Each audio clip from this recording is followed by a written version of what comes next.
Live everywhere. Daily Co's Radio on netrootsradio.com presents David Waldman. Kagro in the Morning Show.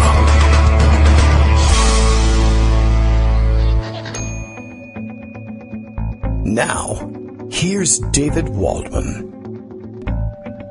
Good morning, everybody. How you doing? 9 o'clock, 9:01 and 40 seconds to be specific. It is Wednesday, September 14th.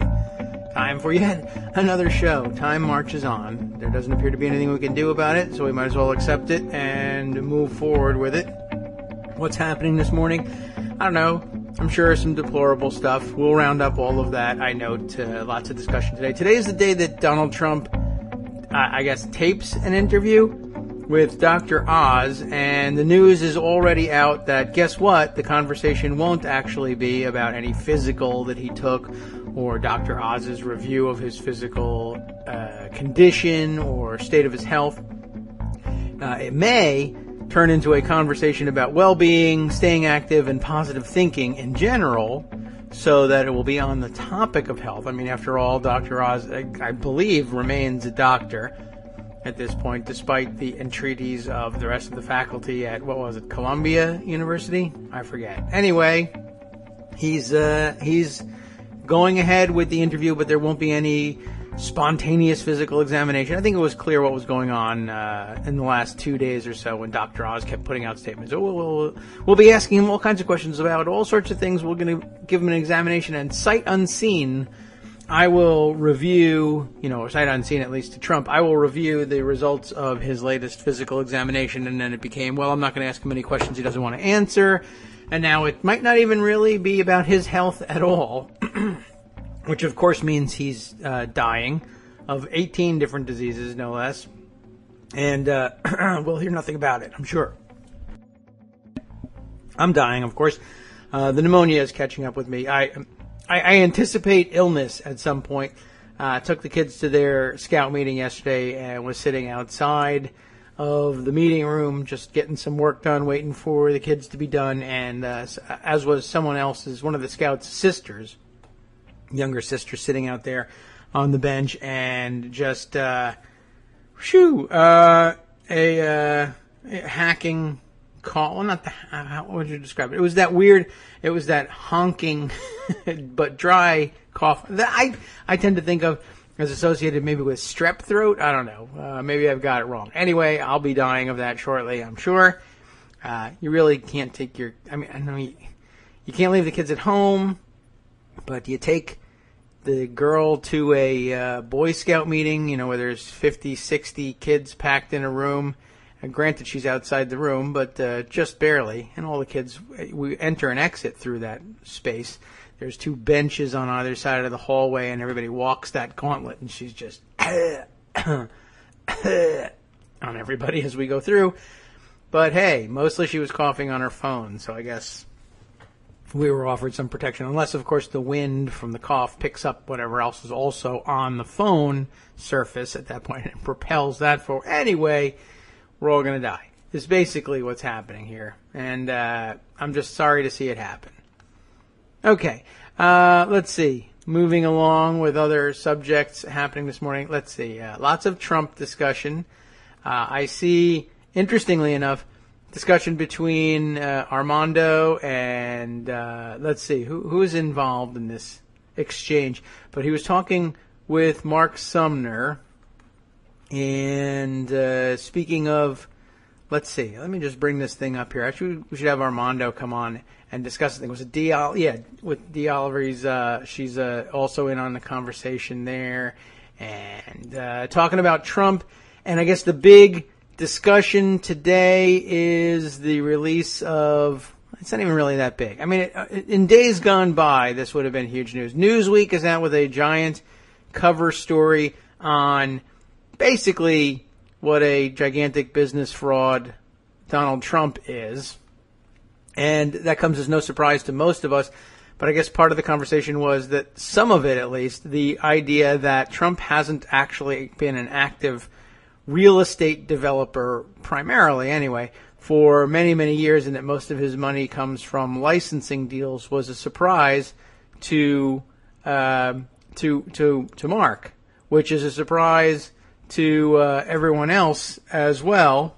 Yeah, I was giving her Twitter name, Denise Oliver Velez. I think of her in my head.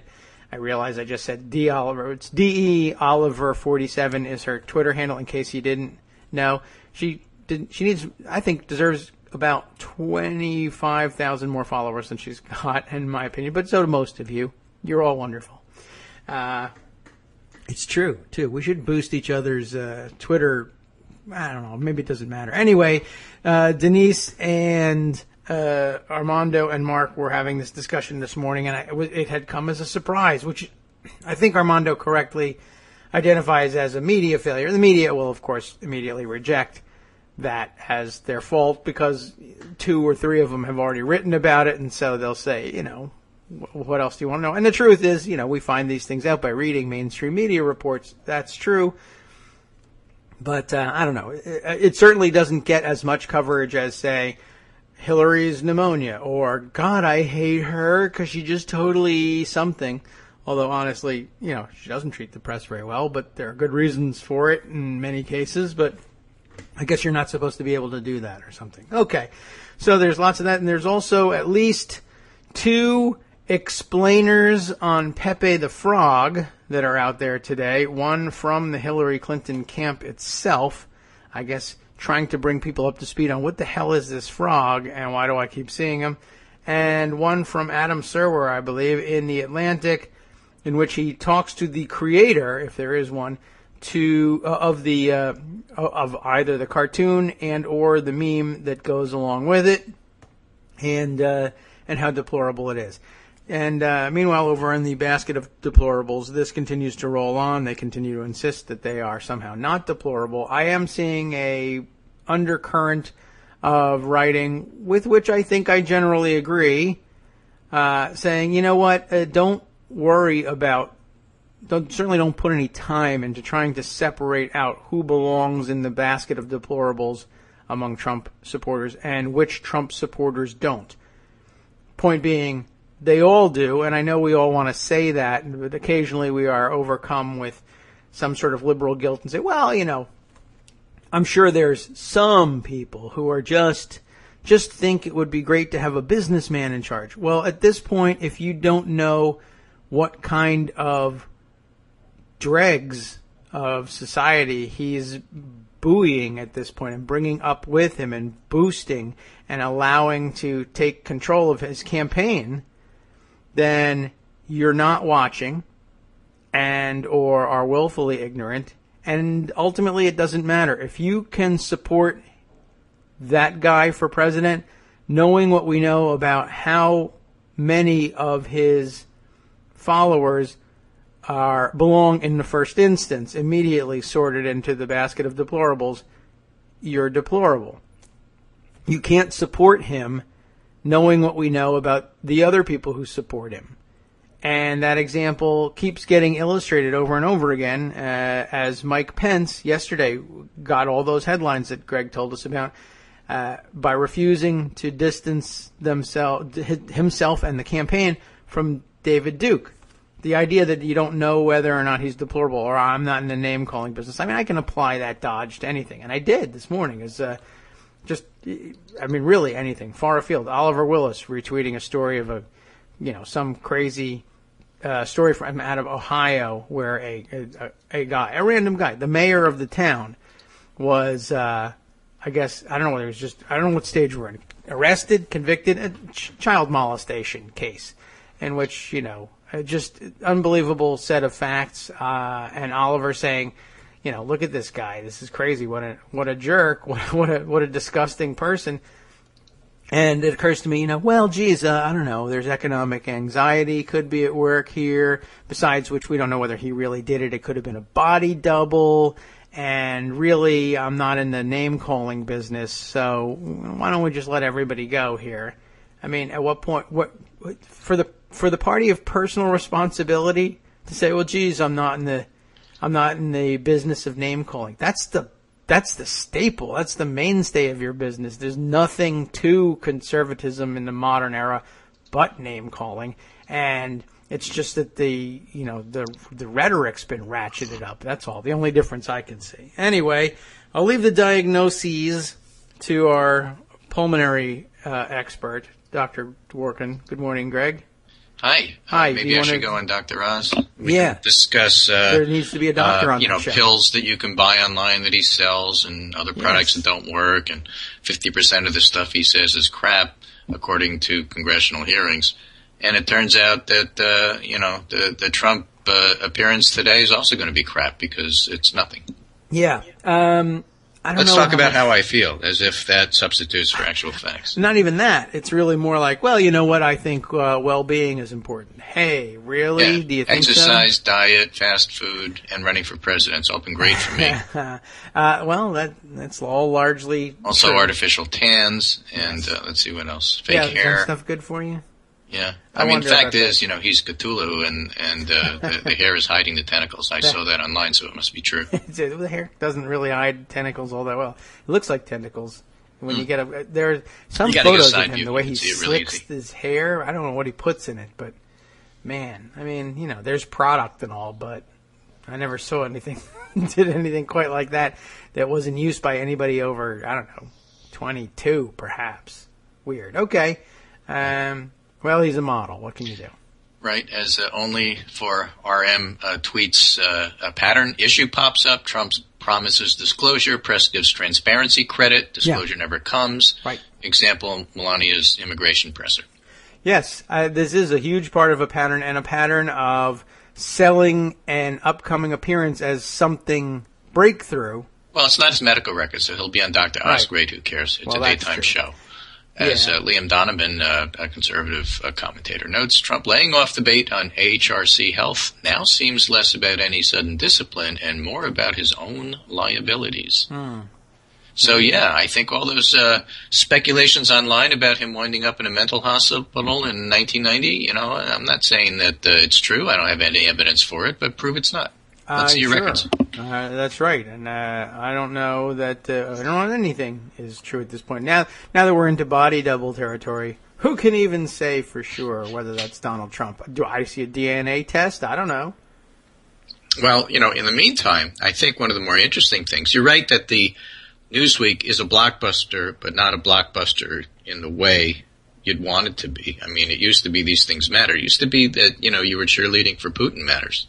Yeah, and in certain circles, it still does, and it still resonates, and I still read about that on conservative commentary.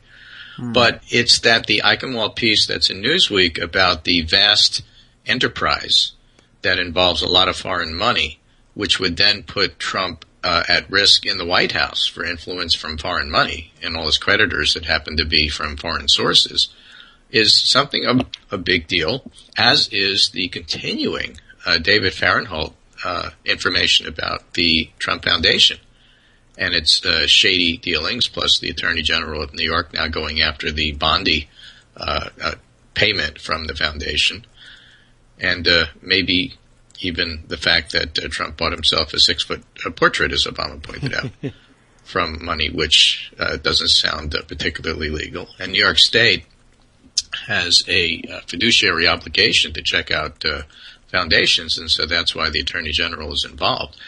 But all of that filtering into the news, and I think that these are stories with legs that are going to get reported on every day now. What they really do is they put pressure on Trump to release his tax reports. Yes. So if all of this is being said about his business end, how do we know? How do we know how much he actually gave? His supporters, like Mike Pence, say that he gave tens of millions. And I don't know if you caught the other day that Kellyanne Conway thing. Lawrence O'Donnell had a great piece on it last night, where Kellyanne Conway was his campaign manager / pollster / major surrogate to talk about stuff with word salad so you don't know what's going on, otherwise known as professional liar, was on one of the networks. And she was asked about, for the umpteenth time, Trump's tax release. Yeah. And she gave the standard answer, well, it's under audit, and so Mr. Trump has promised that he would release it after the audit is done. Yeah. As a aside, of course, that's not true. Nixon released his during audit. There's nothing in the rules that say you can't release taxes if they're under audit, but that's been their line. Yes. What's different is when the anchor then said to Kellyanne Conway, completely flustering her, which is very difficult to do, and said, how do we know he's under audit? Where is the letter from the IRS that says he's under audit? You say he's under audit, and that's why you can't release it, but how do we know that that's true? Yeah.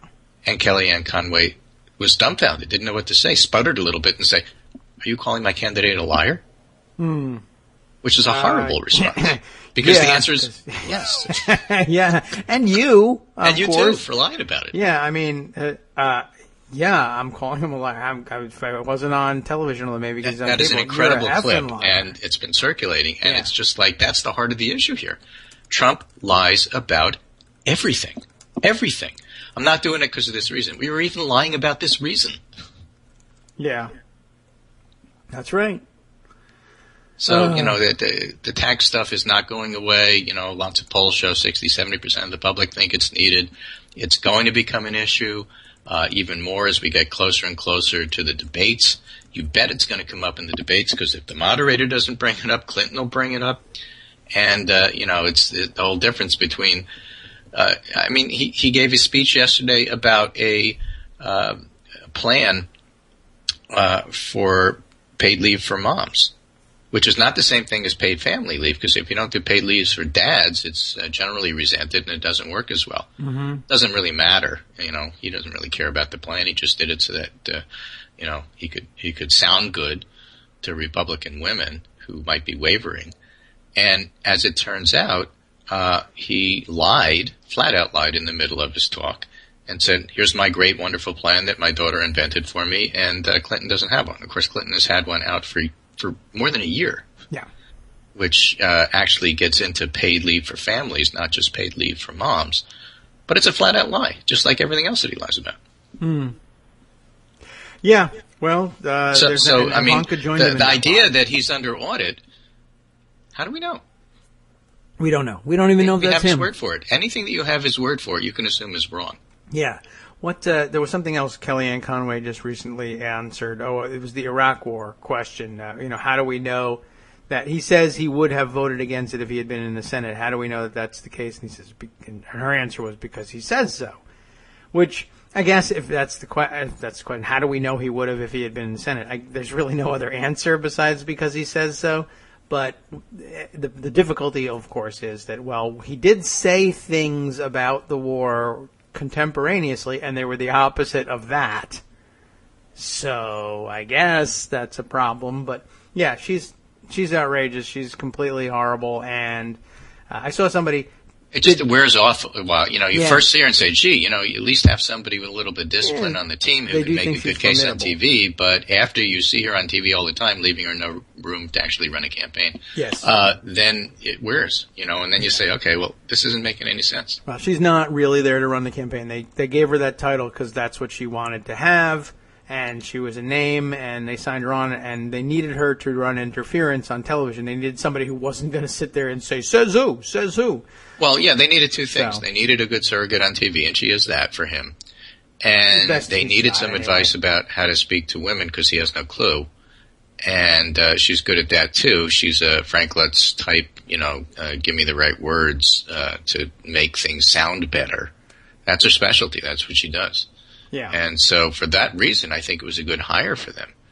But it's not working in terms of trying to deflect the major issues of Trump's campaign, which is to say that he lies about everything and nothing is transparent. We don't really know anything about this guy.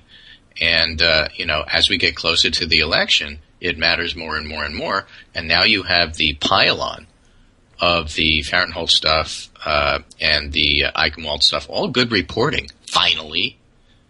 And lots of questions that are unanswered. Shadows being cast. Indeed. Questions linger. And all of these things that raise questions. And that won't be going away.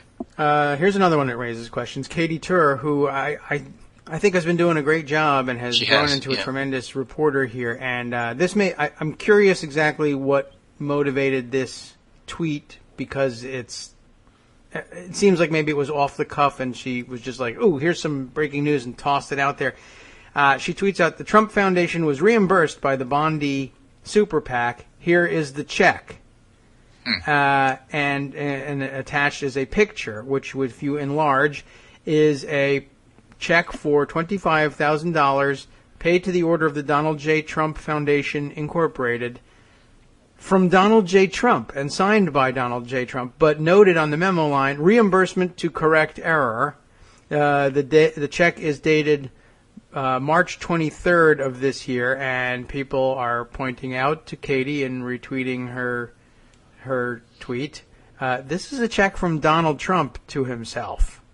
Yes. This is not a check from the Bondi Super PAC. The Bondi Super PAC check, as I understand it, was issued and refused by the Donald J. Trump Foundation, Incorporated, which was an interesting move for them to do. That they could have just taken the money back and finished with that, but they refused refused delivery, I think, of a FedEx package, as a matter of fact, which is astonishing, because now it's like they really wanted to make sure she stayed under that bus, which is an amazing thing to do. And amazing that she would then turn around and say, yeah, I will endorse the guy. The guy is literally tightening the screws on me as we speak, but I'll vote for him. Because you're an idiot. Because you're all morons and deplorable. Thank you. Pretty strange. Yeah. So, Peter Alexander tweets, "Breaking and reversal. Trump aides say Dr. Oz taping today will not focus on his recent physical or medical records." Mm-hmm. That's retweeted with the little addition. In other news, and that tweeter is Kurt Eichenwald. Yeah. Right? I have this big breaking story about Trump's nefarious connections to everybody in the world, literally, in the world. But he's not talking about his medical records, and that's going to be the big story today. I don't think so. Yeah, I don't know. Meanwhile, just as with everything else, he has promised a gigantic media event, and the media have showed up outside of Dr. Oz's studios and are filming the audience filing in and broadcasting pictures of the sign on his studio door. Everybody is there with satellite trucks because he said it was going to be this big event. Just like I'm going to announce the veterans donations I said were being collected. Last minute, no, but the thing is, this is a 2-day thing. Today he says that, and then tomorrow is he didn't. And honestly, he's not going to be able to get away with this the way he did like 2 months ago. Yeah, I hope not. I mean, I hope that they're recognizing, gosh, it's weird. This is like the 5th or 6th time that I have gotten on a plane and flown to a location for some blockbuster media event from the Trump campaign, only to find out it's not only not what they said it was going to be, it's a routine campaign appearance that I've seen 1,000 times. Obviously, he failed the physical.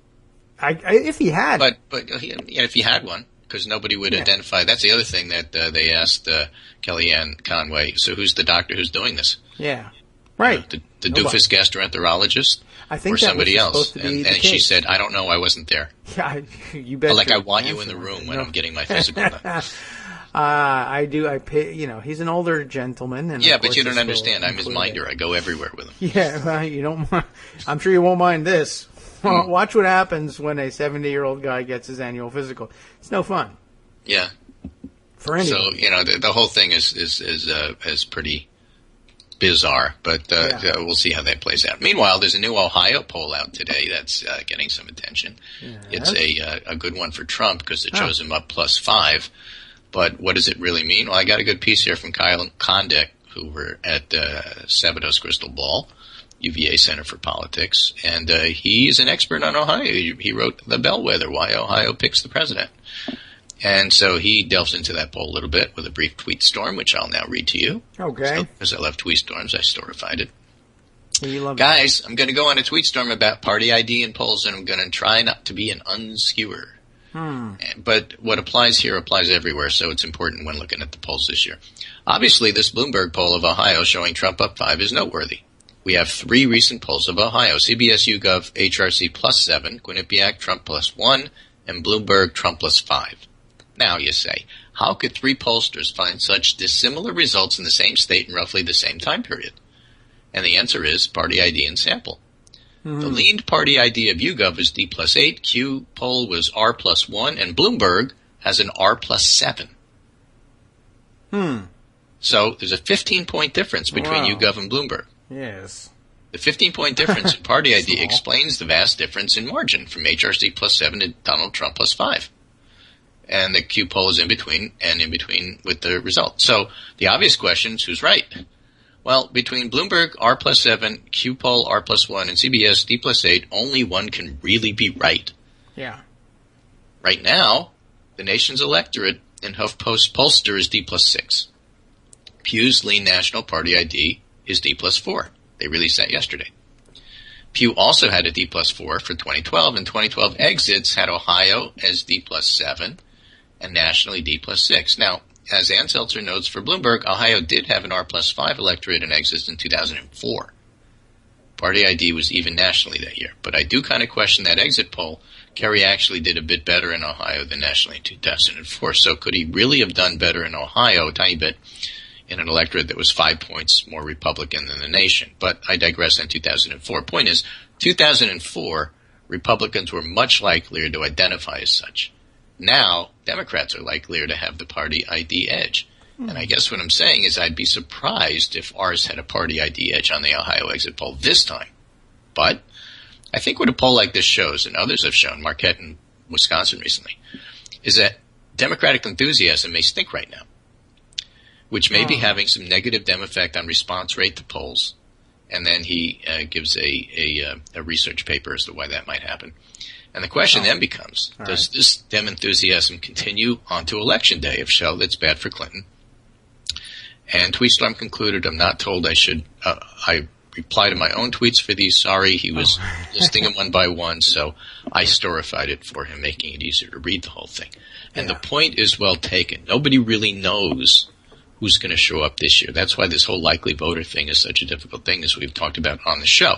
And as we talked about the other day, if you quiz the pollsters themselves, they'll tell you there's just no correlation between enthusiasms, I'll say it, and what the final number is. But there is, in terms of involvement, engagement, and all that sort of stuff. If you're going to poll somebody on the day that Clinton has pneumonia, you might get an odd result compared to polling it a week later, especially if it turns out that there's all this stuff out there about Trump's health and Clinton's taxes and other things that haven't been answered, and Trump's taxes and all these other things that haven't been answered yet, and Trump's foundation and charges from the Attorney General of New York. So this may well be a low in terms of polling, and yet you still step back and look at the big picture, and the big picture still remains a Clinton lead, which, again, as Stu Rothenberg described, we talked about his column the other day, this is a competitive race. It's not a blowout,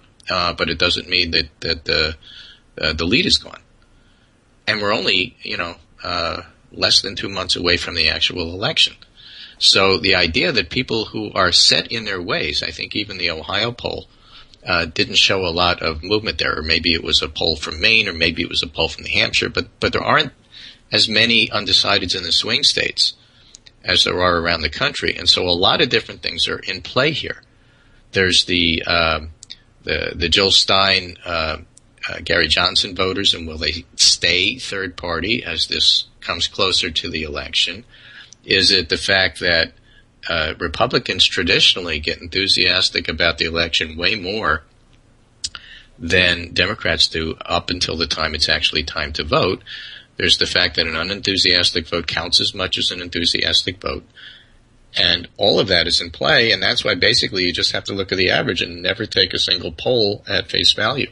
Ohio is close. Is this a surprise? No. It's a swing state. It's supposed to be close. It's always close. And we talked yesterday about the very same Bloomberg data that shows that Ohio, basically the two bases are tied, and it's all about the persuadables, which in Ohio is fairly large, whereas in Pennsylvania and Michigan, it's fairly small. We talked about Wisconsin in terms of the problem Trump is having there. Wisconsin is an anti-Trump state.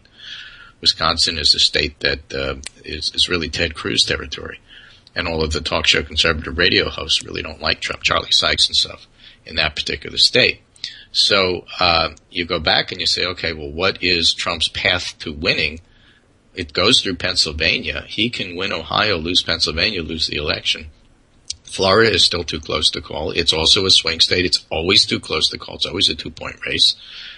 And you step back and say, well, really nothing's changed. Ohio, Iowa, and Florida are too close to call, but Pennsylvania is not too close to call.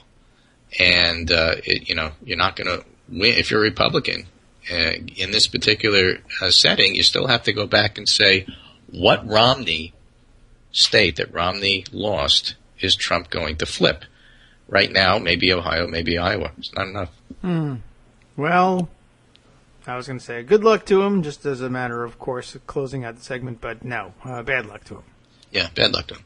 Anyway, so that's where that stands, and I think it's worthwhile, because we like to freak out about individual polls that don't really tell us. No, I'll freak out on anything. What do you got? What's going on? Well, there's that poll, and I'm laughing because I missed. I just pulled up the Ohio poll that shows Trump up 5. So I'm looking at the Daily Kos today. Talking. Okay. And at the top we have that presidential forecast.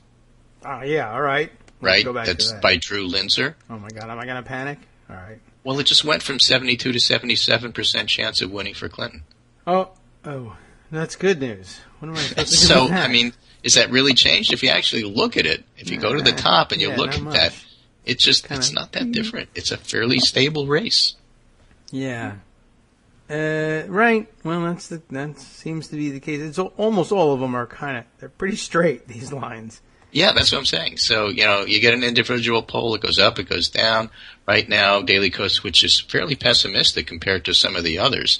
I mean, it's always, again, worthwhile saying let's not just, cherry picking and go into individual things that we like.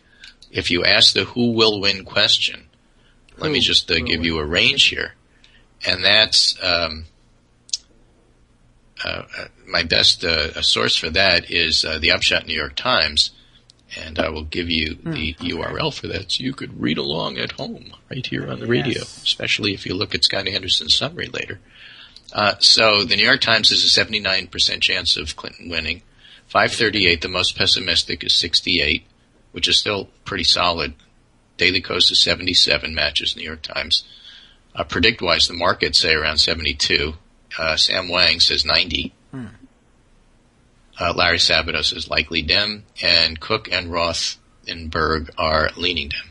So that's where it stands. And, it looks like it did last week, and it looks like it did the week before, and it looks like it did the week before. All right. We need to know that. Yeah, just saying. It's weird, but okay. We'll take it. It's good as I didn't panic on the Ohio thing because I was like, all right, well, the whole point here is to not panic because Greg is explaining things here. Now I feel like I missed my only chance. Yeah, sorry, too late to panic.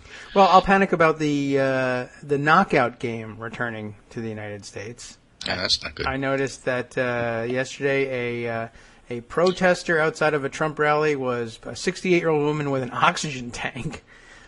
Punched in the face and knocked to the ground. So I'm waiting for the nationwide panic. We got to crack down on the knockout game is back, and it's the Trump deplorables. Well, there was two things. There were 2 Trump deplorables that were arrested. Oh my! Okay. There was the punching the lady, which I think was outside. She was a protester, and then there was the punching the people inside the same rally. Yes. And that guy was arrested as well. Oh, okay. They knew who the guy inside was. I thought that they didn't know who did it, or they had issued a warrant for the guy outside. All right. Yeah, I don't know if they got the guy. They're pretty close to it, I'm sure. North Carolina. But this is back to the other theme that I think that is worthwhile talking about. Okay. And I'm astounded by this, but I'm not really. So Clinton makes this statement about basket of deplorables. Yes, right. And the immediate reaction right after is, oh, this is a terrible gaffe. And then the next day, well, it's a Kinsley gaffe because it's actually true. And then the next day is, actually, this might turn out to help Clinton. And that happens as Pence gets put on the spot. We talked about this on the show yesterday. We talked about Byron York's listing of all the headlines. But it goes on because what happens now is that reporters are going to each individual person in Congress and say, why can't you guys just say that David Duke is deplorable and people like him? Well, we don't want to use that word because it's a Clinton word. That's Honestly, it. We're that's how walling it's showing along. up on local TV for all these Yeah, guys. I can see And the that. reporters are saying, isn't that stupid? I don't want to use that because it's a word that some other person I don't like used once. Exactly. Okay. Meanwhile, Sure. the whole money thing with the income distribution piece that came out yesterday, I don't even remember if we covered that on the show. I don't. But the think so. census data came out yesterday with just incredible numbers. A robust rise of 5.2% in real median household, the best one ever recorded by the census. Oh.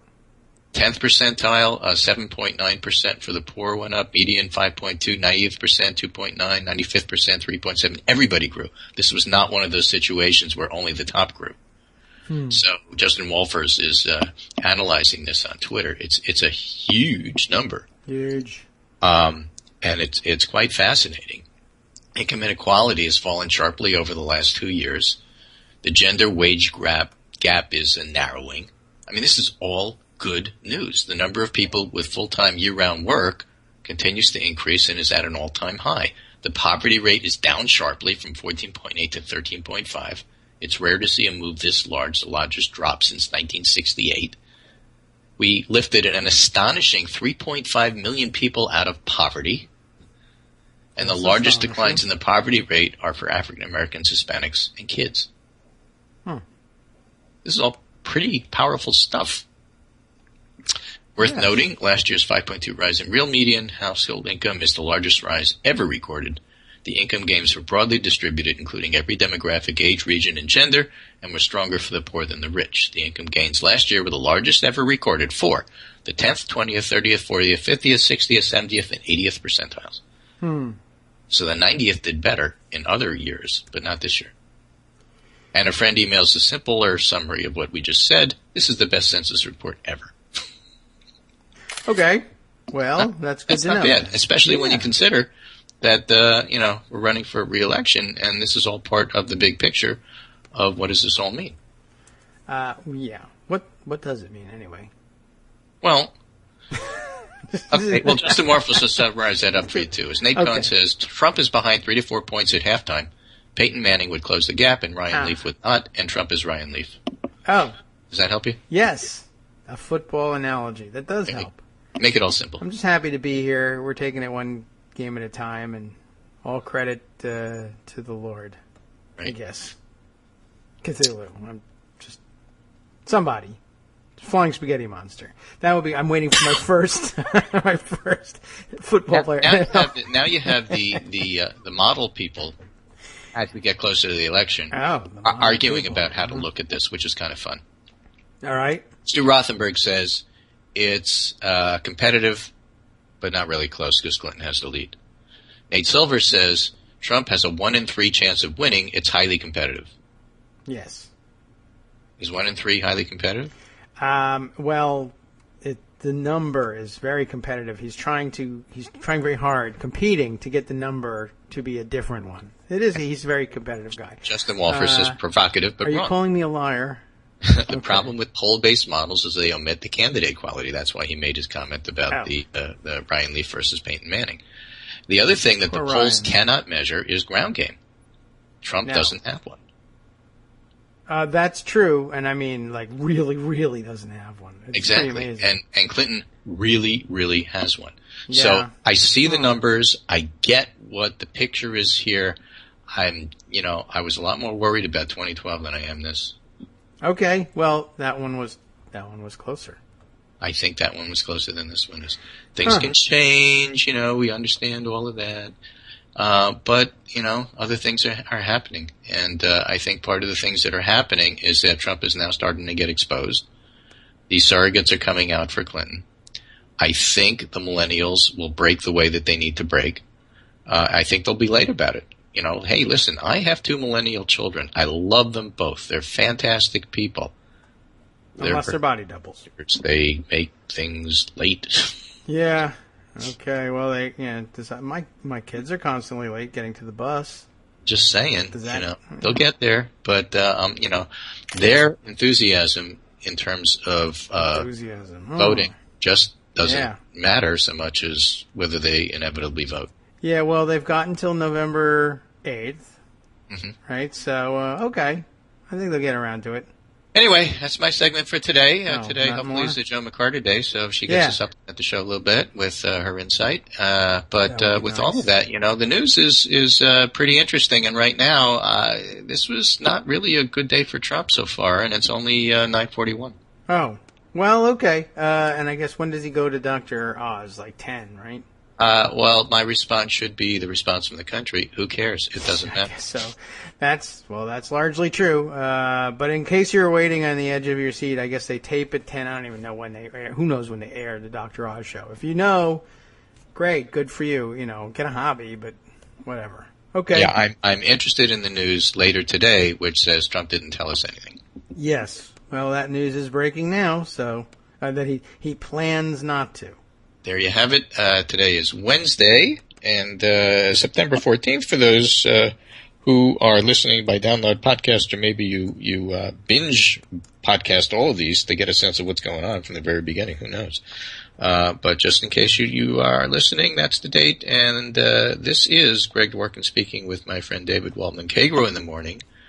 Kagro in the Morning is from the same era as them from Connecticut and Dee Oliver, and we all remember each other that way. Those are the days when Bush was in the White House, and blogging was a pseudonymous thing, not anonymous, because the same handle would be the same person no matter where you saw them on different platforms. But we remember them, and we still refer to each other as such. I mean, it's the Kagro in the Morning show. For example. Yeah, every once in a while, it's nice for new viewers and new listeners to explain where that handle came from. Yes, I don't know exactly, but I'll ask Donald Trump, and I'm sure, or maybe Kellyanne Conway can tell me. Yeah. Yeah, I'll explain that one day. But well, I know. So if anybody wants to know, That's just DM me, and I'll tell you all about it. Take care, and I'll talk to you tomorrow. All right. Thanks very much, Greg. Appreciate your time this morning. And when are you going to get a show like Dr. Oz? I'm waiting for that one to come around. But hey, we have this one. We just have to add some video to it. Yeah, I remember the old.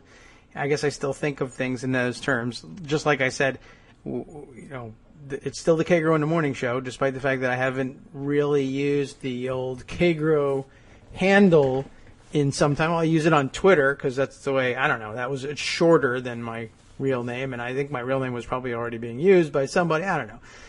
And it's good old-fashioned shorthand for stuff like that. But I think that's the old Daily Kos handle as well, Dee Oliver. And I noticed every once in a while it occurs to me as I put up the radio blurbs, as I call them, when we put them in the midday open thread to remind everybody that the podcast is up and where you can go get it. And this is the shorter version of the Scott Anderson summary telling you, in 3 lines or so, what's in the podcast to try to drum up some interest on it. I realize I very often put in bold, that Greg was with us and that on Joan McCarter days, Joan was there, Armando comes by.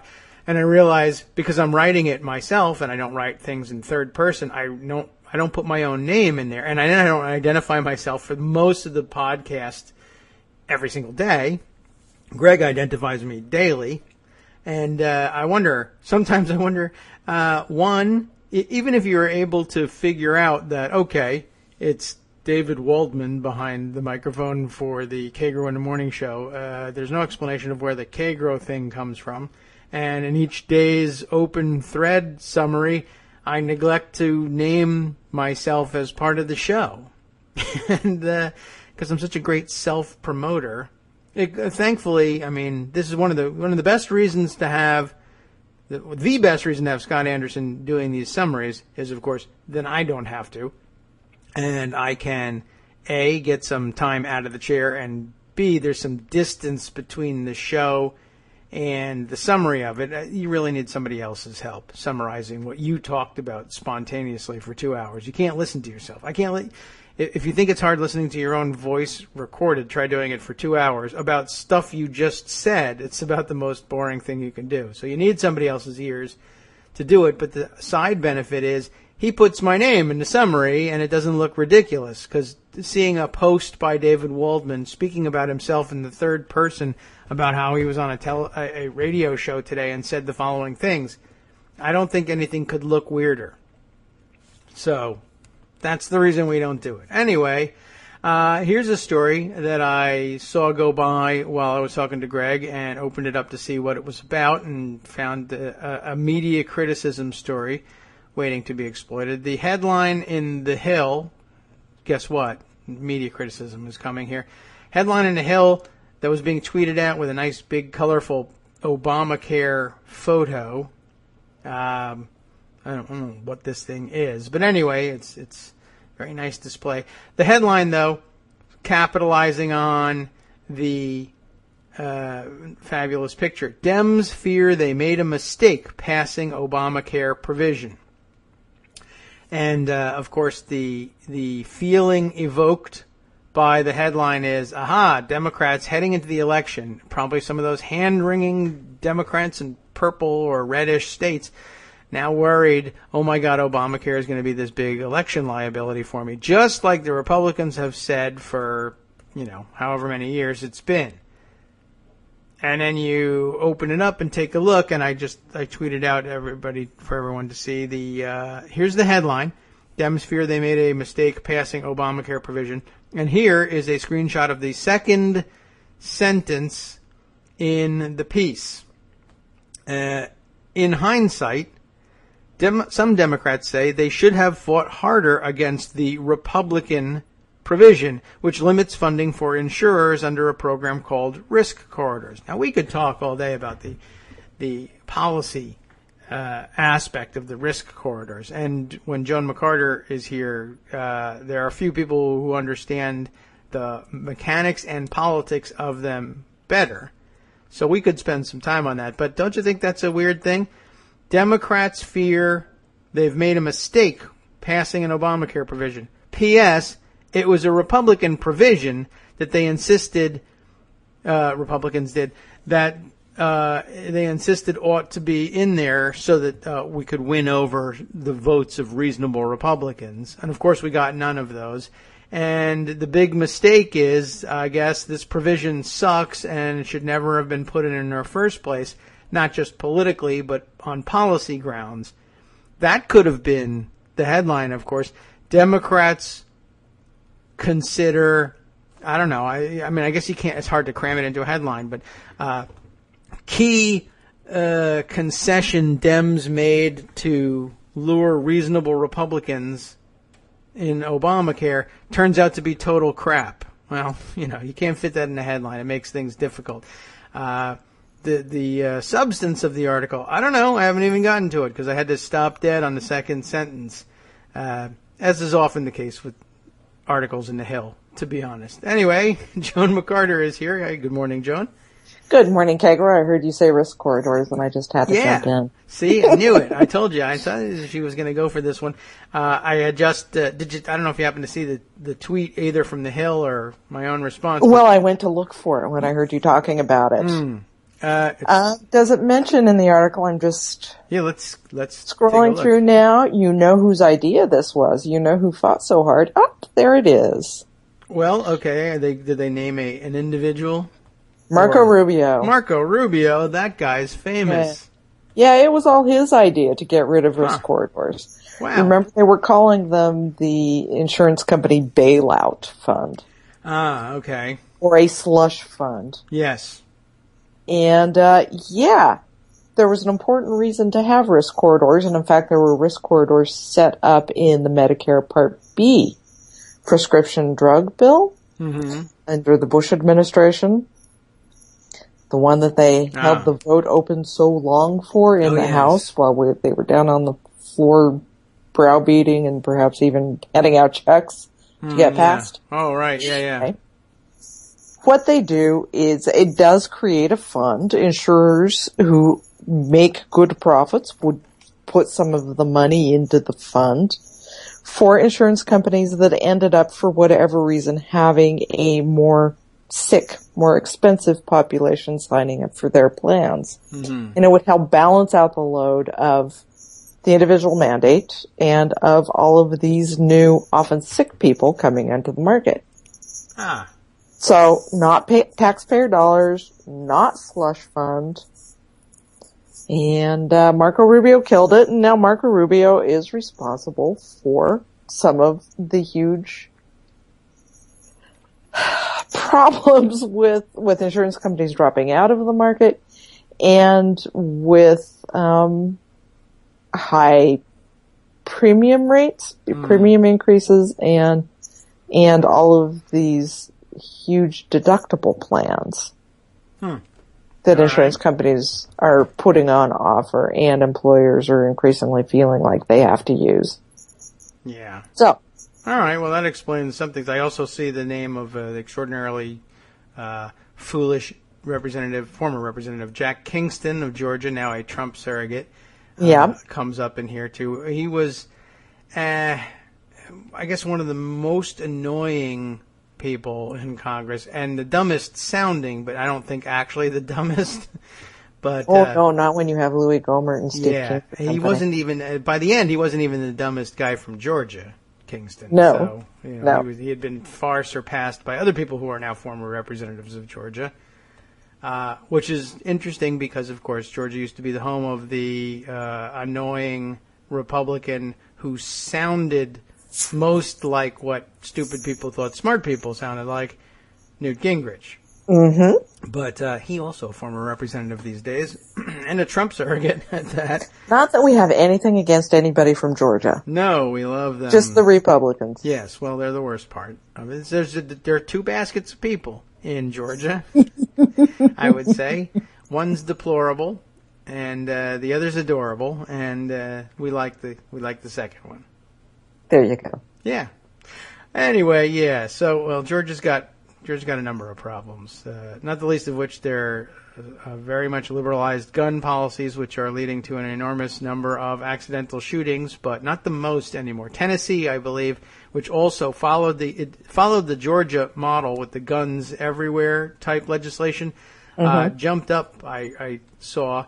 And I'll have to find my source and credit it properly, but you all know, those of you who follow Gun Fail on Twitter know our friend Liz from Tennessee covers these things pretty closely. They jumped 8 places from number 9 in accidental shootings per capita to number 1. Oh, man. 2 or 3 years after liberalizing their gun laws and allowing people to have them all over the place, including in the parks. Liberalizing gun laws? Yes, well, that's what they call it in the classic sense. Liberalizing, allowing you to do what you want to do is actually kind of a liberal thing. Kind of. The fact that it involves guns should be celebrated by conservatives. They, of course, think that that's a more conservative gun law. The truth is the actual way the English language works is the opposite. They should maybe brush up on what liberalizing things really means. But perhaps they anyway, should. If they have the chance before they accidentally shoot themselves. Congratulations, Tennessee. Well done. Don't clean the guns that often. This is how you unload one of these things. I still maintain that if television and movie producers would just gratuitously throw in, anytime there's gunplay, throw in a scene of the protagonists properly clearing their weapons afterwards, there would be a lot less accidental shooting going on. And it's an easy thing to do. I think it would look cool on screen and all that. I mean, this is how you ask how many people who know about or even are able to pull the name Miranda rights out of their memories know it because they went to law school versus because it's on TV. I know that I have to get a lawyer and I have the right to remain silent and that these are called my Miranda rights because television dramas. So anyway, that's another, plugging one of my pet theories. When I become a movie producer, I'm totally getting right on this. When are you becoming a movie producer, by the way? I don't know. I think I can do it on Kickstarter right now if I try. If I just go around, there's all these documentaries. If you give $5, you get a producer credit. I should just start doing that and then saying I'm like Trump is a real estate developer, I'm a movie producer. There you go. If he can, I can. You could toss in some potato salad while you're at it. Right, too. I'll give you some if you let me produce your movie. I don't know how to make potato. I could figure it out. I can follow directions. All right. Well, all of that aside, Well, we don't have to go here, but Congress is back. Congress is back. And they're doing things in the way they do. But they're doing things in the way they do, which is weirdly and slowly. Yeah. Weirdly in the House, slowly in the Senate. Yes, that's true. And kind of weirdly. But yes. And kind of weirdly. I mean, yeah. Their procedure is weirder, I think. But okay. Their procedure is much weirder. Although, under Republican leadership, things have gotten pretty bizarre in the House. You used to be able regular order is long gone. Yeah. And you can't any longer say, there are X number of Republicans in the House and Y number of Democrats, and so we know what's going to happen. That doesn't work like that anymore. And speaking of which, I think that you're probably talking about X number of Republicans when X number of that X is Freedom Caucus maniacs. Right. They're going to force a vote on impeaching the IRS commissioner who was not commissioner of the IRS over the scandal that wasn't really a scandal that happened when he was not there. Yes. I maintain that this is because they're angry about Trump being fined for the Pam Bondi thing, and they keep denying it. I don't know how long. I mean, how many times do they have to deny it before everyone realizes it's true? It can't be because of the Tea Party thing. It wasn't him. So what else is it? I don't know. Maybe it's that he's being audited. Well, yeah, but they started this long before Pam Bondi. So, I like your theory, however. That could be, well, maybe it's that he's been, I want to release my taxes, but I'm being audited. That's this guy's fault. There you go. Even though, the audit probably wouldn't have begun under him because. Well, time is a relative thing, and, maybe something, blah, blah, blah. He's taking a very Carl Sagan view of time. There you go. He's brilliant. Really. That just proves it. All right. Well, so what, I don't know, where do you want to take things today? I'll let you steer for a while. We should probably talk, since this is a regular thing for us, government shutdown, whether there will be one or not. Okay. No way, because election, right? Yeah, election. Because, that happens on November 8th. Government was shut down on October 1st. And totally unrelated. For those counting, 7 weeks. 7? 5. Oh. I can't count. It's a number. The point is... It's a number. Yes, that's right. The 538 says you're about 60% correct. There you go. There's been an effort on the part of Mitch McConnell and the rest of leadership, actually, to get this done fast. Okay. I think before they figure the Freedom Caucus can cause any more trouble for Paul Ryan. Appropriations, we mean, I guess. Appropriations. Okay. A short-term spending bill that would last until early December that would get us through the lame duck session while they hammered out actual appropriations bills. Okay. Through and of course, December. There's little skirmishes within that. Paul Ryan says, no, we can't do an omnibus bill. We have to do individual spending bills for everything. Harry Reid saying, well, if the number's exactly the same, and it would be the final number of what we're spending, what difference does it make? Whether it's omnibus or little spending bills. The difference it makes is that the Freedom Caucus is just rabid about omnibus bills because they think stuff gets slipped in there, and, they're mostly right.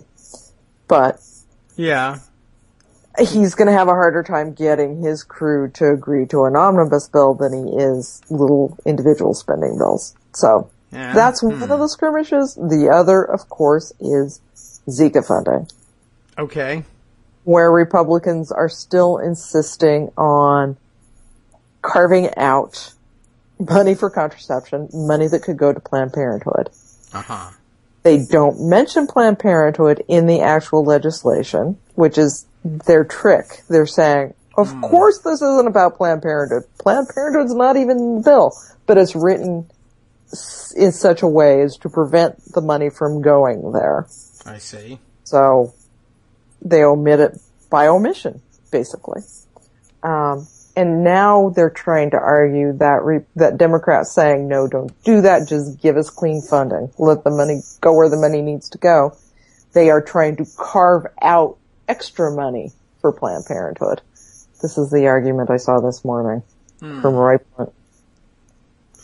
Okay. So yeah, a sexually transmitted disease that kills babies can't be prevented by the organization that prevents pregnancy. Okay. Sure. That makes so much sense. Yeah. Well, at least they had I think it means they're learning when they say, let's not put the name Planned Parenthood in the bill.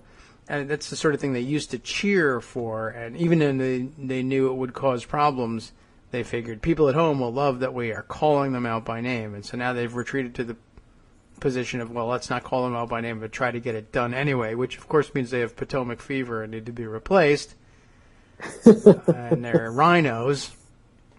But Right. okay, well, I knew this was coming, I guess, but all right, I didn't know that they would back off of naming names that way. I thought they would. Yeah, stick it's with interesting. An interesting tactic on their part, which isn't working. Yeah. And I don't see how long term they can hang on to this, because I think lots of voters are going to say, "Hey, Yeah, this is a sexually transmitted disease, right? This is about babies being born with horrible deformities. Shouldn't we prevent that? And by the way, we really like Planned Parenthood. Yeah, well, eventually It people will is come where a around lot to of that. people we know get their health care. Yes. Shouldn't they be allowed to do the job that they're supposed to do, and shouldn't they be in a position to respond to this health crisis?" No.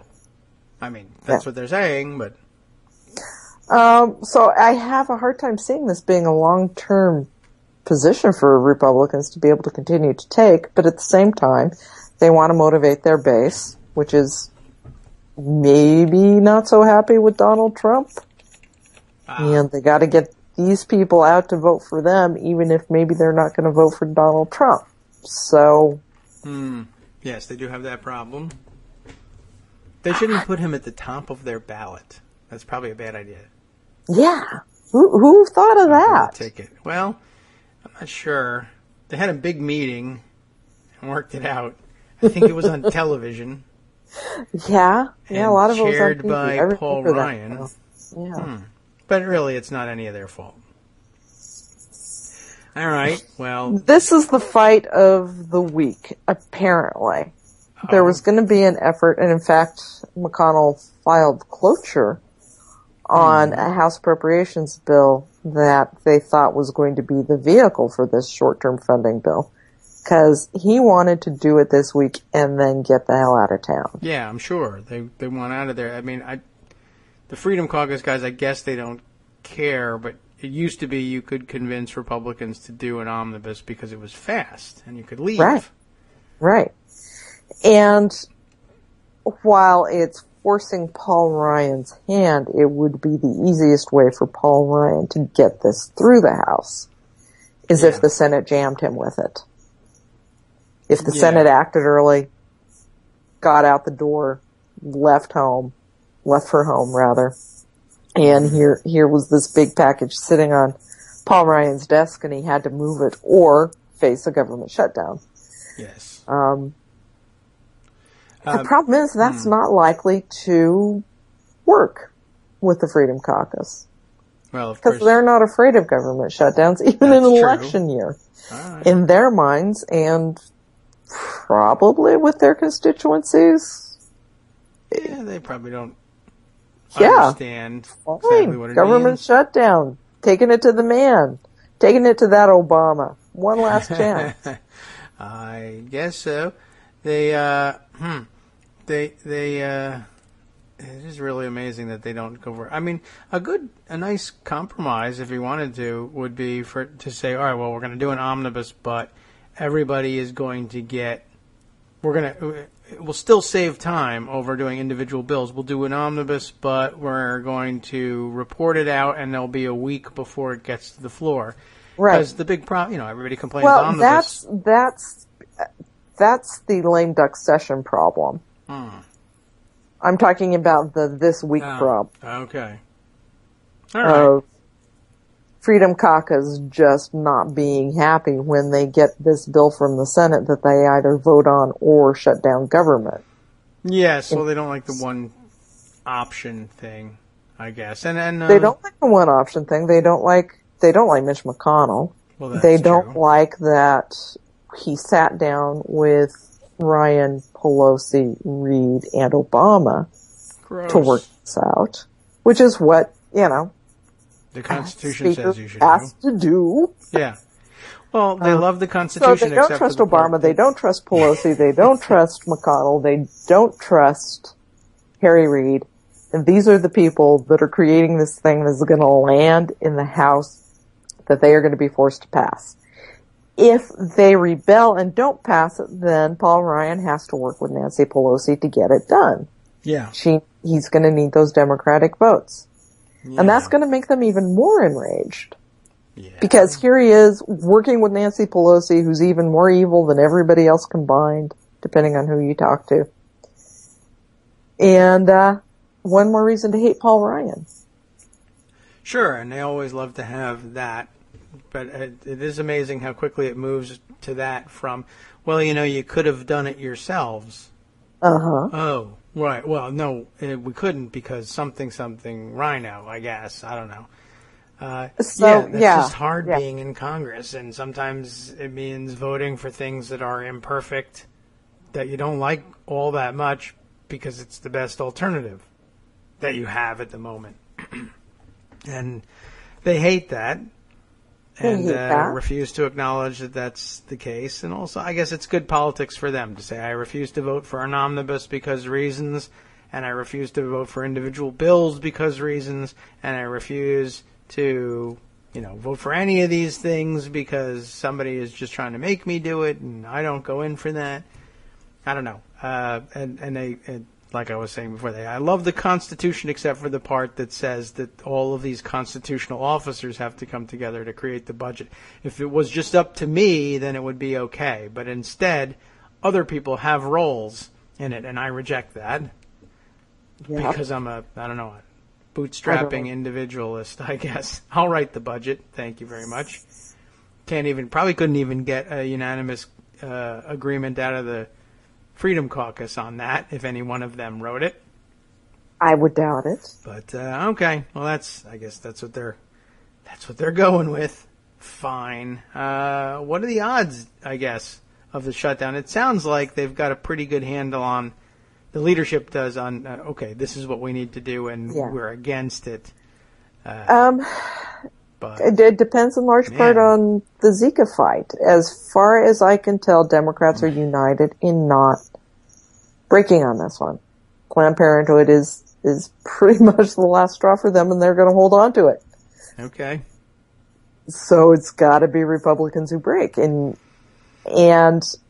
I would bet they will, because they're already looking at Donald Trump at the top of the ticket. They're already looking at possibly a Senate flip. The forecast from Drew Linsner is not looking as good as it had been on the Senate flip, but I'm still bullish on it. I still think it's going to happen, and I think they think it's still going to happen, and they have to fight that as much as they can.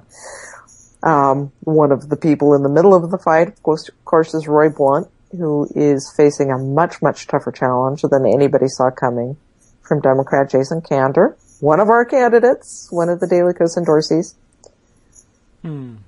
Yes. So, if it becomes an issue that Roy Blunt in Missouri, a senior Republican senator who is in charge of a committee in charge of Zika funding, doesn't do Zika funding because of Planned Parenthood, and he's running for re-election, and it's already tight, and Democrats are already pouring millions in advertising, maybe we should figure a way out of this fight. Yes, but... So I see it I see it much more likely that Republicans figure out a way to give in Okay. and not carve Planned Parenthood out of the money, which will enrage, of course, the Freedom Caucus even more. Yeah. There's nothing that doesn't enrage them, but this is like perfect storm of stabby for the Freedom Caucus. All right. Yeah, I could. Which is see going to that. make Paul Ryan's life so much fun. Yeah, I guess that is why they probably, or that's how the bill got crafted without the words Planned Parenthood in there, as much for backing away from the controversy with mainstream America as it is saying, we didn't do what you said we did. Show me in the bill where it says we did anything with Planned Parenthood. Find me the words Planned Parenthood in this bill. Exactly. Show me in the Constitution, as they used to say. Yeah, all right. Well, we'll see whether that really works, I guess, and you'll know whether it does or not by looking to see whether you have a government in October. Yeah, on October 1st. Yeah. The Check fun back with us part, in October. I think it's fun because I really dislike Paul Ryan, is that it dooms him again. He is in no greater position than John Boehner was. He's in pretty much exactly the same position. In that sense, the Freedom Caucus have been remarkably successful. They keep speakers of the House on a hot seat. It's just a very dumb hot seat. Why is this seat so hot? I don't know. We keep lighting it on fire. Yeah, but why? It looks better. I don't know. It's nothing has changed as far as they're concerned.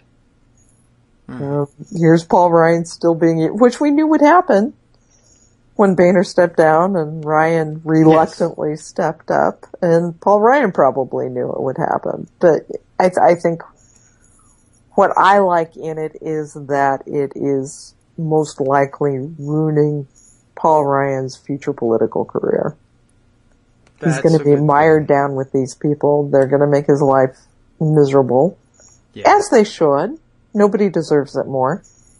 And it's going to be very hard for Paul Ryan to point to any success he's made as Speaker of the House if he wants to run for president. Yeah, it makes me think, what Trump does, lots of analysis about what Trump's candidacy does for the future of Republican politics in general. I wonder is there interest in Republican grassroots ranks in a future normal Republican presidential campaign? Is something like, Ryan is still outside the mainstream, but he campaigns like a traditional Republican. Is there, who would they nominate? Who would get people excited the way Donald Trump does? I find it difficult to... Marco Rubio. Right, sure, of course. Hello, everybody.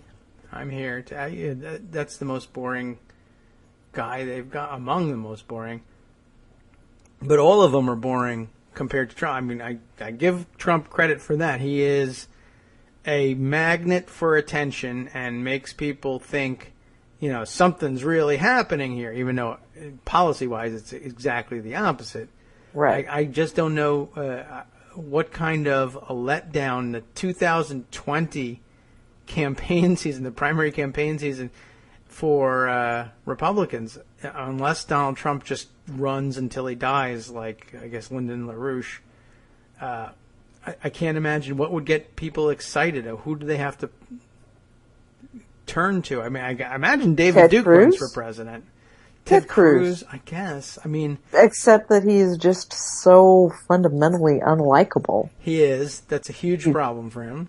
It's not even if you really know Ted Cruz. You see him and you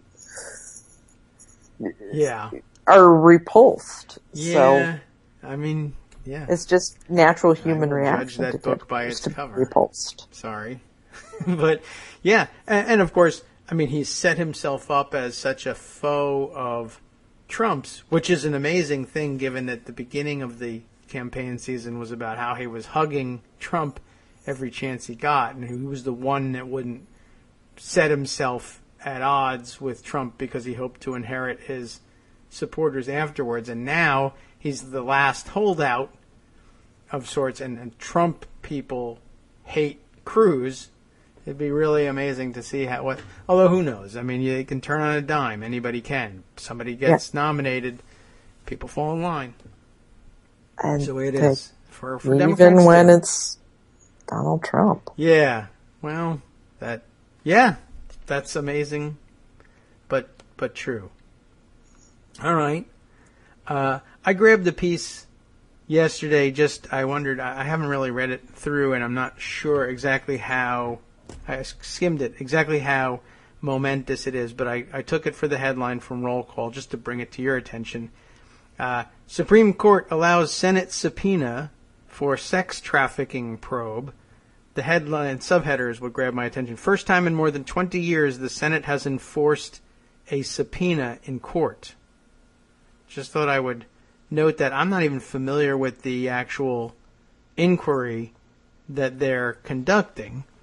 Though you would think that it should be, but I've missed this one entirely. What's it about? Well, it is a subcommittee investigation. Subcommittee of which here we go. It's a Senate permanent subcommittee on investigations. So thanks a lot. Okay. That tells me nothing.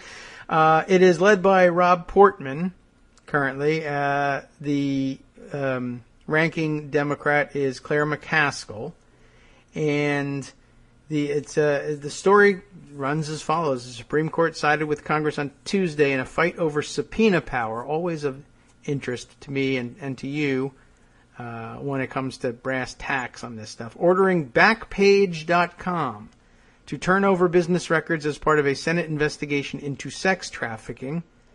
In the one-page order, justices declined a request from the website and its CEO, whose name is Carl Ferrer, to halt enforcement of the subpoena from the Senate Permanent Subcommittee on Investigations. Again, it doesn't name which committee's subcommittee this is, but that means the company has only days to turn over to the subcommittee documents related to screening advertisements for warning signs of sex trafficking, as first ordered by a district court in Washington on August 5th. The justices had temporarily halted the subpoena, which they considered at the company's request. They've gone ahead and lifted that temporary restraining order on the subpoena, and I'll go ahead and it says it's just basically I guess the company runs ads for sex workers, I guess, and I guess sex amateurs as well. I don't know what we would call them, but they made some kind of First Amendment freedom of the press excuse for not being subject to the subpoena, and the court, importantly, I think, said no, that when the Senate subpoenas you, in general, the presumption is that they have that power to conduct their oversight.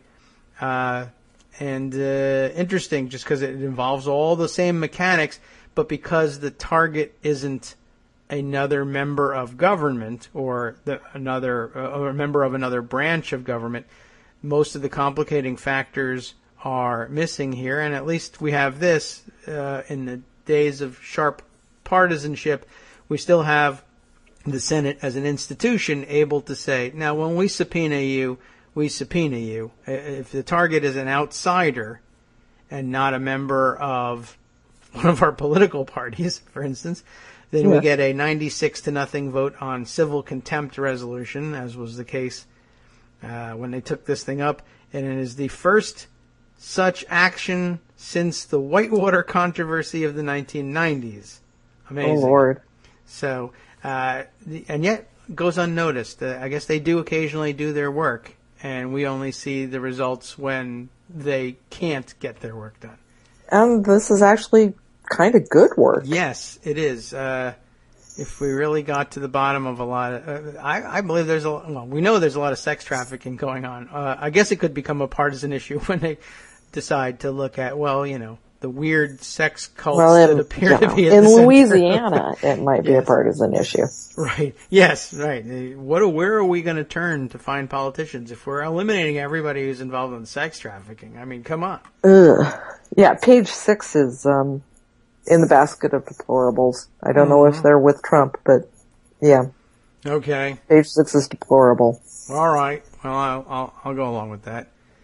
I have no problem labeling a lot of people as deplorable.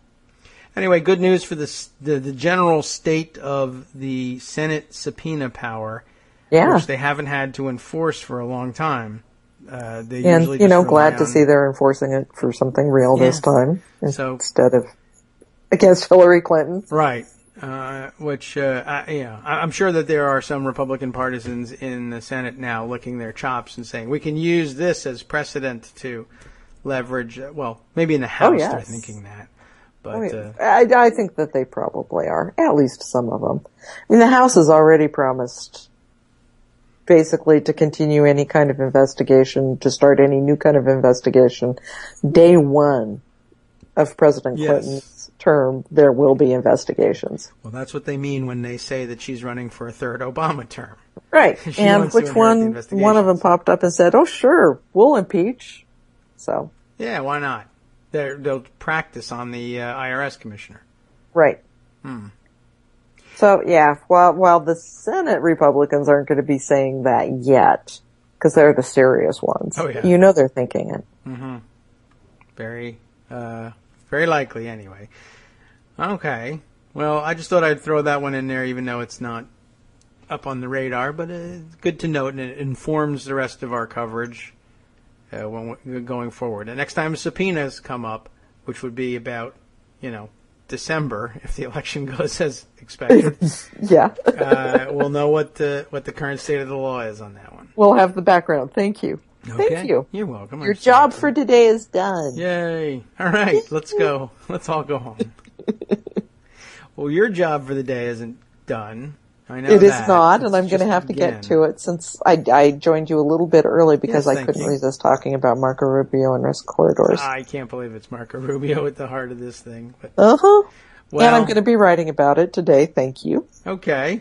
You gave me an assignment for today, but if I can hit Marco Rubio, I wrote about him a lot when this came up, and even foresaw, because everybody did. It's not like I'm claiming I'm a great prognosticator or anything, because a lot of us looking at it said, hey, if Marco Rubio succeeds in getting rid of risk corridors, then we're going to have a problem down the road with money and insurance companies being able to participate in the exchanges. And look at what happened. Yeah, he's a terrible senator. He really is. I mean, he doesn't show up at all for work. This is the one thing he does, and this is the result.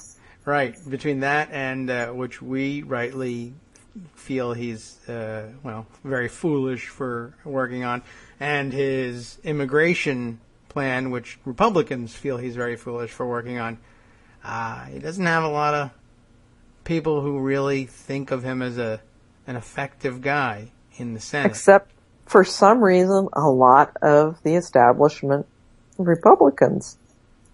I guess so, and I mean, I guess if I don't think actually they see beyond young and Latino. Yeah, I think that's probably it. And here's a big, heavy bill with lots of pages. His name is on it. That's substance right there. There you go. Gosh, I don't know what's in it, but man, have you seen the thing? It's huge. And, huge and classy and tremendous. Everything. Right. Look at that hair. He drinks water. Unlike Hillary Clinton. Right. There's all that sort of stuff. He's done a response to the State of the Union, which was awful, but he did it. Water. Right. Drinking that. So, again, it's either him or Joni Ernst, I guess. Oh, Lord. Well, I'm kind of interested. It'll really clear things up. I'd love to see who lines up for 2020. I mean, I can't believe I'm actually anticipating another election when I can't stand this one. But I do wonder, what have they got? You have to wonder if it's going to be even worse. I guess you have to, because, for 16 years we've been saying, wow, this has to be rock bottom. Yeah. I feel like I'm tired of that. And it wasn't. I think there is no bottom. I guess not. I mean, if you can nominate Trump, I guess there's just no limit to what you can do, and there's no floor, obviously. Is there worse than Trump? I don't know it yet. But there's bound to be. Clearly there are people who are worse than Trump. It's just that they're anonymous doofuses at this point. The question is, how do you elevate them to the level where they, become known and you can nominate them? I mean, why not Joe the plumber, I guess. Yeah. Joe Miller. Yeah. Oh, yeah. Well, who is apparently running a write-in campaign. Yes, he's trying to get back, elbow his way back into the picture. Joe Miller's worse. David Duke. Yes. Oh, he's worse. That's true. And and he could very well run for president. Oh, yeah. I'm sure that he would try. Why not? He's not deplorable, so go ahead. I don't know. I can't imagine. But then again, I remember that it wasn't so long ago that the Republicans with a straight face were telling the press, this is the deepest bench ever, which, if true, would mean surely some of these people will be back. And they will be, because some of them are perennial candidates. Huckabee just runs every time, because why not? Rubio's 10 years old, so he's got the opportunity anyway to run again. Santorum. Santorum, that's apparently I think, how now, he makes his living. Yeah, he's kind of in Huckabee territory in that sense. He's just going to be a perennial candidate. I don't know if Rick Perry thinks he's done now that he's on Dancing with the Stars. I don't know. Maybe. Hard to say. It's Rick Perry. He could be thinking anything. I guess so, and I guess as long as they're alive, they may run. And surely, though, there are Republicans who are thinking, it's my turn now. Oh, yeah. And there's I don't always even know those. who they are at this point, but... John McCain is probably still thinking it's his turn. Yeah, maybe. Well, I like candidates who take their turn, all right? I like candidates who don't lose. Yeah, basically. Yeah. So, yeah, he may be done as well. I have a hard he may time be imagining. done in the Senate. We don't know yet. That's... Yeah, that's true. We will have to wait and see on some of these guys, but I imagine there's also no longer any barrier to running in your first term in the Senate for president, because I don't know, there's a guy that we liked that did that, and he did well with it. So I guess the door's open for anybody, but Republicans originally thought that was a terrible idea, then decided that it wasn't so bad, and that's how they got their deep bench. So it may be that the next nominee has not yet been elected to the Senate for Republicans. We should be looking at people running in open... We're going to be looking Senate at governors. Scott Walker. All right. Who? Can't believe he would come back for this. Who didn't even... There wasn't even a spark of a campaign for Scott Walker. No. But I bet that's where they turn their lonely eyes once again. Could be. By the way, he got a haircut and had a ham sandwich today. Yeah. So, just to keep up with him. He's in the news today, and that's not the reason. But, yeah, there's something bubbling up in Wisconsin where people are... I will have to try and get a handle on this. This is right now is sort of a local thing, but... and because he didn't get nominated, it will probably stay local. But once again, they're investigating where he was picking up campaign money and steering it. Right. In Wisconsin, in their and there's Republican fight movement to win in their Senate. that legal case, correct? I think that must be what's motivating the discussion. Apparently, a lot of 501c4 money, which should not be involved in politics, was getting moved and saving a lot of Republican butts in the state Senate. That's what I'm gathering from the morning's discussion. Yeah. So the John Doe documents are out. Yeah, okay. Okay. Now we've got a touchstone here. All right. Well, I can see what's on all of our plates for the week to come. We'll have to figure that out. Our Wisconsin connections will have to come through on that one. Yes. We're anxious to hear from you, and I look for Pooty Tat. Is that what he calls himself, or just Pooty? I don't know. On Daily Coast, one of our intrepid Wisconsinites. Let's see. Now you got me. Does great work. Whenever anybody asks me, is it this or is it that, then I immediately question myself, and there's no chance. I can't settle on it. But we'll get it, and I bet that'll become prominent. And a good way we can diffuse the whole situation and dissuade him of even trying to bore us in 2020. Yes. Well, thanks, Joan. Okay, it's probably whip cracking time at this point. It is whip crapping. I have to whip crapping time. Look out for that. Cracking, not crapping. Gotcha. Although I'm writing about Mike Pence first thing, so there you go. Yeah, he's a guy who may be ending his career as well. He very well might be. I don't know. It's hard to imagine where Mike Pence goes from here. Right. I'm not in the name calling business, but I think he's a complete loser, which is not a name. Toast. Well, we'll couldn't watch happen him. to a nicer guy. See ya. All Ryan. So Good time. Right. So yeah, Mike Pence. We're going to try not to make everything Trump today. That's always a challenge for us. Yeah. It's But very difficult. we'll throw in a little Steve King.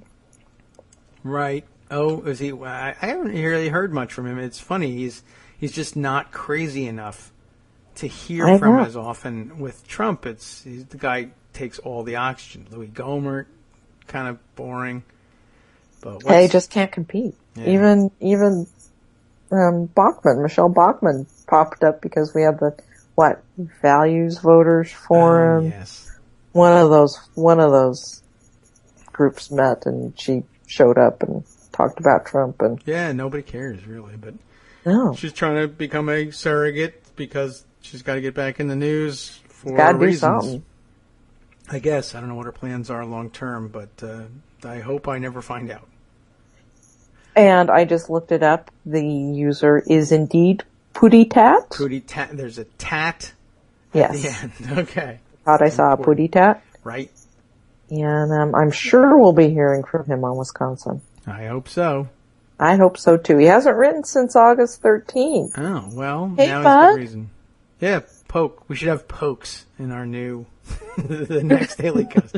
No, I hate pokes. I don't think anybody ever used them I in the hate first pokes. place, but When people poked me, I just responded with stop poking. rage. Go away. So, stop poking me. The next, It's like you're sitting in the back seat of the station wagon when you're a kid. Mom, he's poking me. right. Nobody liked that. No. And, I think I it don't fell know into what disuse Facebook was immediately. thinking and putting in pokes. That was don't just... know. Anyway. We're going to get rid of the headphone jack in the next Daily Coast. That's the hot new thing. Hey. All right. Well, I see that... And I do have to get back to work at Daily Coast. Yes, Lots of fun you'd stuff we're better going to do it. have on the front page today, and I promise I won't all be about Donald Trump. Okay. And if you turn to Scott Walker, I see Alec Exposed Group is touting the Guardian's work on this. So I'm sure And in fact, the Guardian... that's the story that I found. Okay. And by the time we're ready to write, I am sure that John Nichols will be all over it as well. Also a good source. Okay. Yep. Terrific. Thanks, Joan. Now we know what to look for. At least not welcome. today, then future days this week, I am sure. Thanks Talk again. to you next week. Okay, will do. Joan McCarter, senior political writer, going to do all that political writing as we speak. Well, after we speak, I guess. Really, to be After we technical speak, about yes. it. Okay. Right now. There she goes. Okay, thanks, Joan. Take care. See you next week. Yeah, let me just take a peek at what's going on over in the Guardian, because now it's going to be this will make the front page eventually this week. I'm sure about it. Let's see, because Scott Walker asked. That's the big phrase that's on everybody's lips here. Oh, look at this. Karl Rove appears in this one. A big zoom in on some of the John Doe documents, as they're called. So a very flashy landing page for the story here from The Guardian. To Karl Rove, from Club for Growth. Oh, look at this. It's changing each one.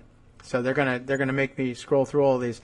Leaked court documents from John Doe investigation in Wisconsin lay bare pervasive influence of corporate cash on modern U.S. elections. I bet you never guessed that there was such a pervasive influence on U.S. elections by corporate cash. But this in particular, I think, looks like they're ready to crack things open in Wisconsin. And that's been the leading edge of a lot of American politics in the last couple of years. It fueled speculation that Scott Walker was going to be a presidential candidate, and an effective one at that. That never really worked out.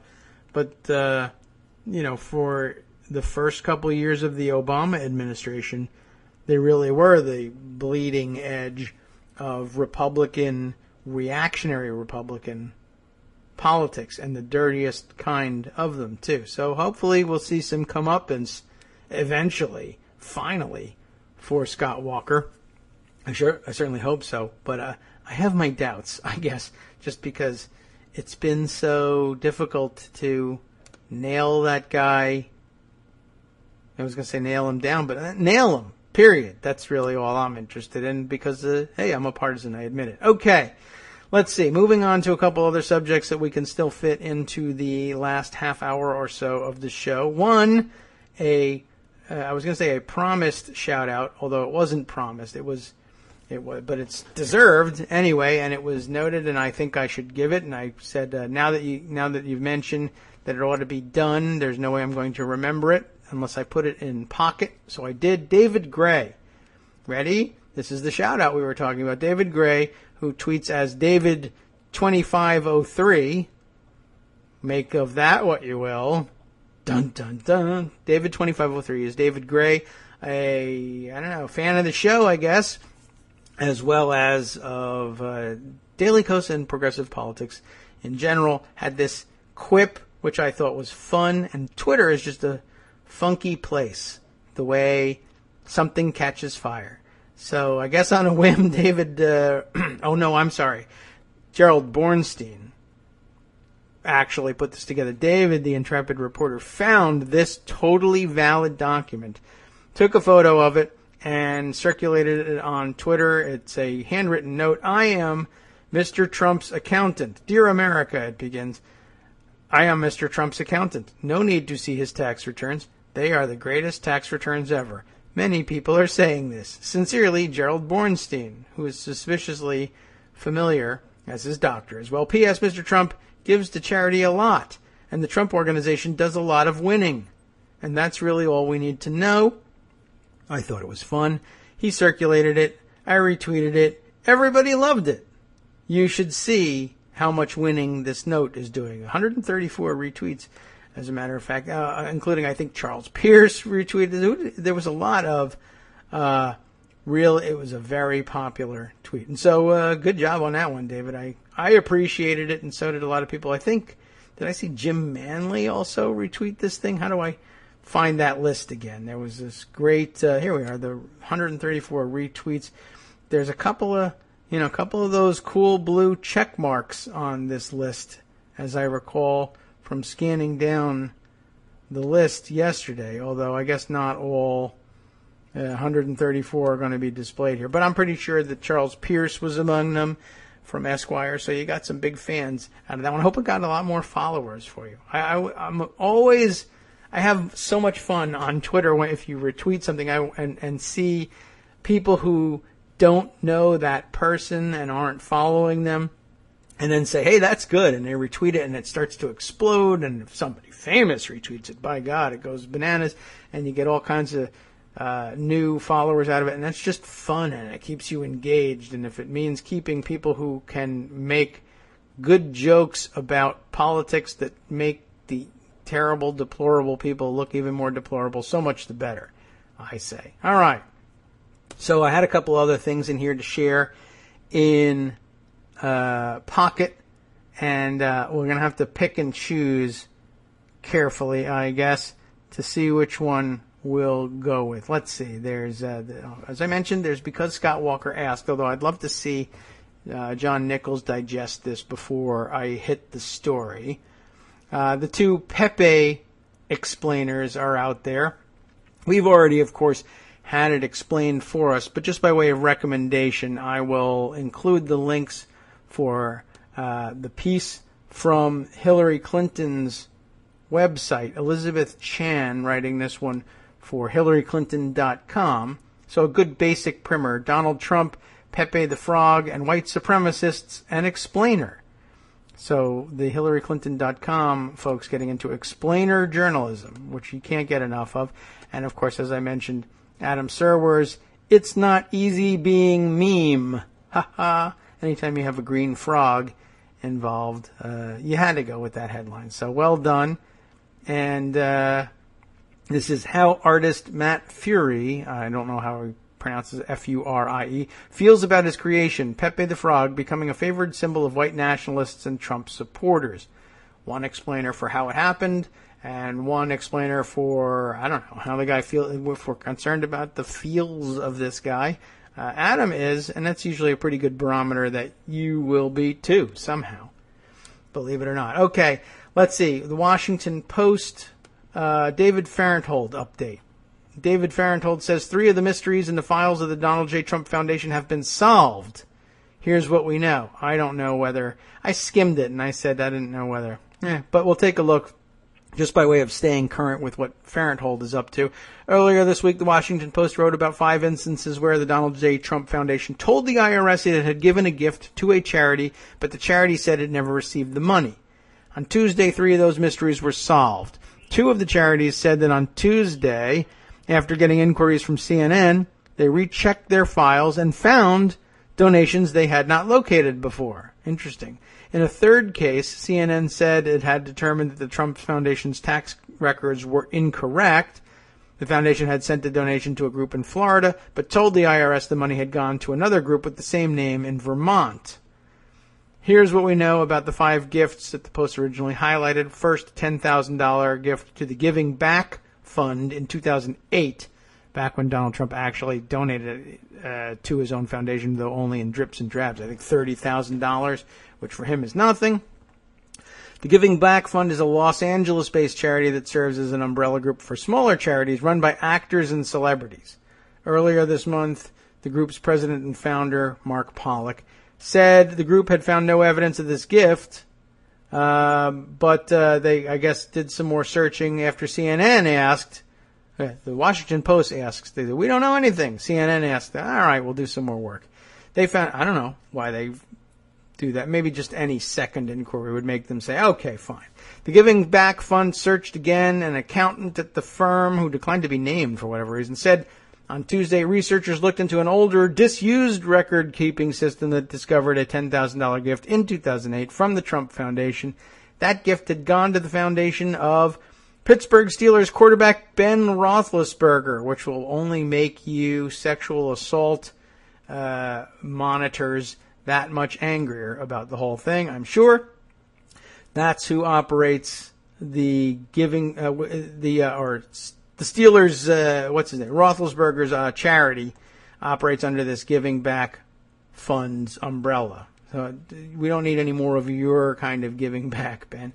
In our current system, it wasn't showing, the accountant said. Nobody thought of checking a different system, she said, until Tuesday. Why do they have it? I don't know. 2008.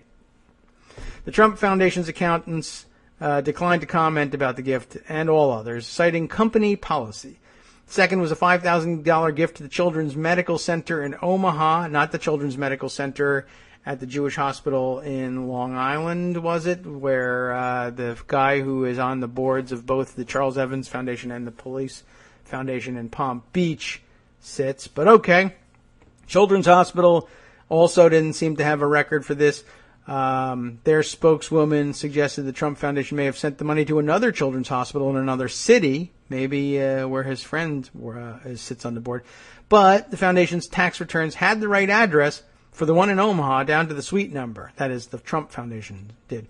Trump's campaign didn't respond to a request for an explanation of that gift, and I guess that one's still a mystery. I wonder if he really did end up sending it to the one in Long Island. That would really, I don't know whether that would reveal anything nefarious, but it would be an interesting twist to the story we investigated yesterday. The third one was to Friends of Veterans in 2013, a whopping $1,000. They told that story in their article on Sunday. That's the one in White River Junction, Vermont, where they called up there and I remember Larry Daigle, the group's president, was saying, I don't remember getting any money. And he checked and they couldn't find anything, and it was a big puzzle. Trump's campaign didn't respond about that one either. On Tuesday, CNN said it had determined that the money had gone to a separate charity called Friends of Veterans in, are we ready for this one? So what was it supposed to go to? Friends of Veterans, White River Junction, Vermont. Now this is interesting because this raises the possibility that they just got that they did, in fact, send money to the Children's Medical Center and the Jewish hospital in New York, where, was his name Joel Sachko works or sits on the board. Friends of Veterans in White River Junction, Vermont gets the listing in the tax returns, but in fact, CNN turns up that the money went to Friends of Veterans in Palm Beach, Florida. Wow. I wonder who sits on the board of Friends of Veterans in Palm Beach, Florida. I would be curious to know. A $10,000 gift. I guess I'll look it up offline and see what I'll tweet out my results. $10,000 gift to the Latino Commission on AIDS in 2012. I think the story behind that one was they said we didn't get anything, period, and can find nothing. This was one that was promised during a taping of The Celebrity Apprentice. The contestant was Diana Mendoza, former Miss Universe. More vertical integration from Trump. I need a Celebrity Apprentice guest. It'll be somebody from my pageants. And she chose the Latino Commission on AIDS to receive her winnings. At one moment, Trump promised $10,000 each to the charities of the 6 contestants, including Mendoza. The story behind that, of course, it is chiefly funded by NBC, that basically gave him a slush fund to play with as part of their contract agreements, and all the money came out of the Trump Foundation, which is populated with money that doesn't come from him anyway. The whole idea being it enabled him to look generous on TV. P.S. We should note, as the articles do, and I'll send you all that link as well. The article I have in mind notes that, he very specifically said in each one of those programs, each one of those episodes of The Apprentice, that the money was coming from him, from his pocket, and zero of it ever did. That's important to note.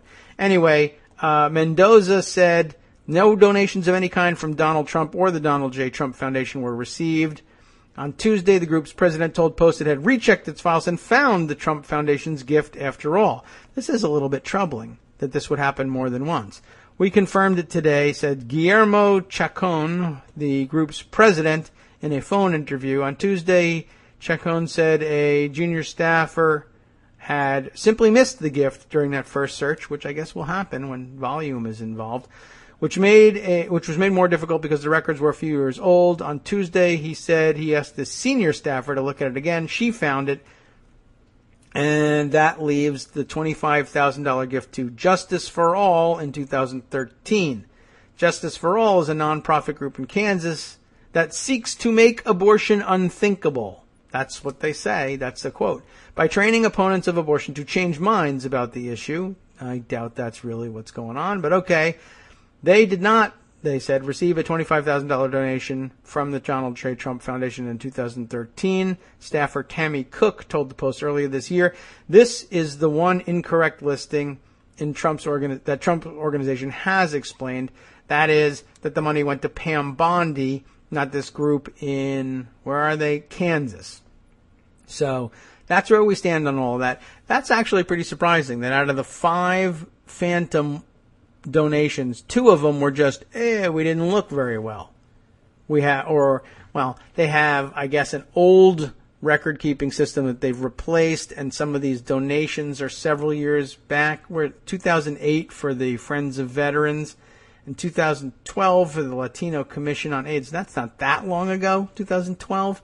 2008's a while back. Oh, and Friends of Veterans was 2013. So really, 2 of these organizations have thoroughly replaced their record-keeping system. I suggest to you that in addition to shoddy record-keeping at the Trump Organization, which I have no doubt is the case, 99% of America is pretty crappy about keeping records, just generally. And charities in particular, I think, because a lot of people volunteer their time there rather than work there full-time. But even when they work there full-time, it's not like they're under constant pressure to perform lest they lose their jobs. You know what I'm saying? So I don't know. Record keeping, just not America's strong suit, even with computers. Anyway, I guess that's worth noting, and it gives me something to continue to investigate with respect to the Palm Beach angle. Haven't heard anything from Farenthold on that one. I'm sure he's got plenty to chase down. I would like to know whether he's got any interest, though, in checking with Stuart Rahr about whether or not he owns that $20,000 painting or any other things, and what's he doing sending checks in lieu of checks from the Trump Foundation. If you thought Trump was cheap by skipping out on personal obligations by paying with somebody else's money through the Trump Foundation, you'll be appalled to know that he's not even using the Trump Foundation to pay some of those things. Just, I don't know, thought we should put that one out there. Let's see. Oh, here's a semi-important update on something that was semi-important a few days ago. I guess you'll remember that on September 11th and immediately afterwards, people were appalled to find out that Donald Trump had supposedly bragged within hours of the downing of the World Trade Center that, well, you know, one of the upsides is at least I own the tallest building in Lower Manhattan now. By the way, I listened to the audio, and I don't know why I feel the need to mention this, but I guess to be fair, it doesn't really sound like he's bragging on it all that much. It's an inappropriate thing to note. You know, in hindsight, certainly, probably at the time I would have censored myself on that one too. But, you know, you don't make very many mistakes about tone of voice when Donald Trump is bragging about stuff that he owns. And this just didn't seem all that braggy, but, you know. Okay. Well, anyway, the more important point then is that you can still hang your hat on this one, even if you're being fair. It wasn't true. Donald Trump did not own the tallest building, or the second tallest building while the World Trade Center existed. It's just not true. So it's just another one of those entries into the amazing what the hell is Donald Trump thinking file. He said, you may recall that the comment was just hours after the downing of the World Trade Center, he said 40 Wall Street was now the tallest building in Lower Manhattan. But guess what? It isn't. Immediately after the attacks on 9/11, 70 Pine Street, 952 feet tall, would have become the tallest building in the area. Now, you might think that's about 25 feet, as it turns out, taller than 40 Wall Street. So you might say, 25 feet. Building that's almost 1,000 feet tall, who cares about the 25 feet? And it's clearly a mistake anybody could make, I guess, except they do make the good point. This is Christina Wilkie in Huffington Post covering this. She does make the good point that the Manhattan real estate game is a pretty competitive one, and there's worldwide competition about, you know, building the tallest buildings, or who's got the tallest building, what is the tallest building in this city, that city, worldwide, etc. When it comes to skyscrapers, people who are in the business know. And he's supposed to be in the business, and he should have known. Yeah, it would have been something that would have stuck in his craw that the facts were that his building wasn't the second tallest. So he just said, to hell with the facts. I'll just make it the second tallest. Who's going to gainsay me now? I'm on live television, right? So I think that's kind of it's more important as a data point in the this guy will lie about anything file than anything else. Anyway, I thought that was telling at the very least. I guess I'll finish up by noting that the article I pointed to yesterday by Mark Sumner, laying out the mechanics of what a real estate professional has to do in order to continue to get that designation for tax purposes, has taken on a renewed life. Not because I read it yesterday, just, I don't know. It's like ESP.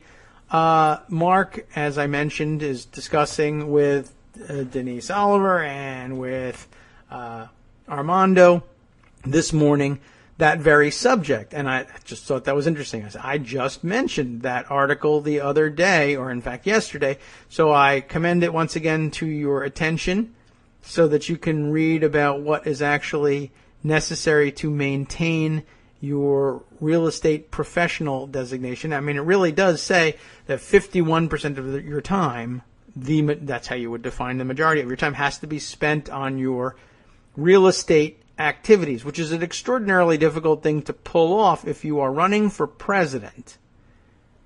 But I don't know whether they'd give you any kind of exception for that particular job.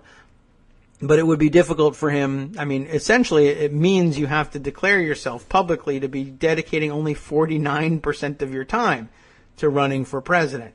But that might actually be true for him, and it might help explain why he makes so many stops at his properties on campaign swings. And it might even provide a secondary explanation for why he returns to New York every night. We all thought it was because he was a germaphobe, and maybe it's because he needs to be able to get back and claim that he's back in his office doing real estate things enough to continue to qualify. There's a whole lot of passive losses that can be written off for real estate professionals that are not available to you as deductions if you're not, and you merely spend some percentage less than half of your time in real estate. So I think apparently that will come up again, and I just thought it was another interesting example of how listening to Daily Kos Radio is like getting the newspaper a day or two early. Sometimes it's even like getting Daily Kos a day or two early, which is amazing because Daily Kos is supposed to be like getting the newspaper a day or two early. Wow. There's a lot of earliness going on here. Okay. Well, plenty left to discuss for the week. Lots more deplorable activity out there that we didn't even get to, though we'll point you to some of the more important stuff so that you don't miss your important information for the day. Let's see. There's a couple other things we'll try and line up for later in the day, but what I can do right now, in case you're bored, is tell you about what's coming up on the after show, which follows us every single day, and thank God it does, because, you know, we get distracted on this show and we go in depth. I guess that's a euphemism for getting distracted on a number of our stories, and I hope that that's appreciated by most of you who are listening. I can't imagine why you would continue to listen if it was a source of frustration, but people are weird. Well, what's coming up on the after show? All the stuff that we miss on a daily basis gets picked up on, and by which I mean some really always interesting stories, things that are engaging for progressives in particular, that are out there, that are being discussed, but deserve that much more discussion. There's a fantastic addition to the Netroots Radio lineup, if you ask me, the after show. And what do they got for you today on Wednesday? Olympic gold medal gymnast Simone Biles, remember her? Hits back at Russian hackers for releasing her medical files. Isn't that amazing? Russian hackers have ability to get into people's medical files. I wonder if there's anybody else out there that they could get a hold of, but who they would have reason to release on. Anyway, Simone Biles hits back at Russian hackers for releasing her medical files, as well as the files of basketball star Elena Del Don. Oh, goodness, I hope I got all of that right. And tennis champs Venus and Serena Williams. What? A Russian mobster accused of rigging the 2002 Olympics allegedly ran a Trump Tower gambling ring and was buddy-buddy with Donald Trump as well. And there's still more I'll tell you about after this. From Daily Kos Radio on netrootsradio.com. You have been listening to the Kagro in the Morning Show with David Waldman. Who would have guessed this one a few years ago? Formulaic B- grade action star Steven Seagal says Russian citizenship is on the horizon for him. And on the last half, they'll be reporting Native Americans in Nevada must travel 100 miles round trip to register to vote, then another 100 miles to cast that ballot. Stay tuned.